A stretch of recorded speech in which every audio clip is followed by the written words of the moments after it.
You're listening to Maddy the Mighty Wizard, written by Aryaa Naik, narrated by Benaifer J. Mirza.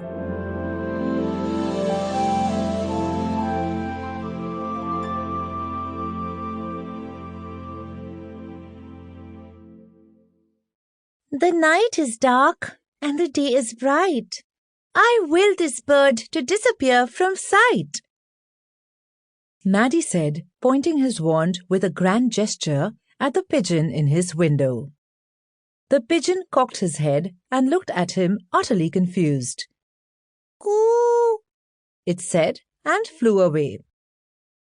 At least I made it fly out of sight.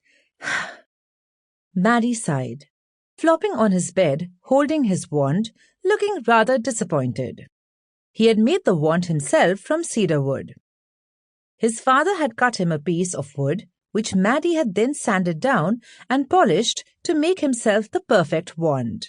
He called it Teeding and carried it with him everywhere he went. Maddy was a dwarf who lived in the magical world of Doon, which was filled with witches, fairies, wizards, unicorns, pixies, elves, and other such magical creatures.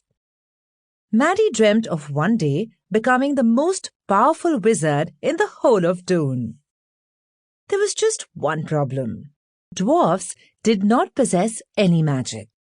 They were excellent craftsmen and farmers. Nobody could create things better than dwarfs, but they couldn't perform magic. Unfortunately for Maddy, the rule of the land of Doon was that a creature could not take over the powers of or become another creature.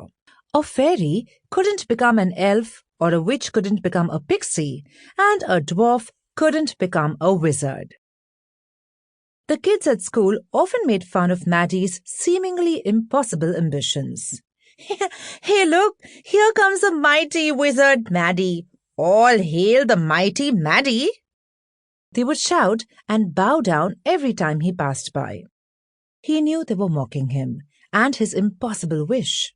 But he did not mind because he knew he would prove them wrong one day. However, that day was nowhere in sight, and Maddy was getting utterly worried about his performance as a wizard at the school talent show. He had a few tricks. Sample complete. Ready to continue?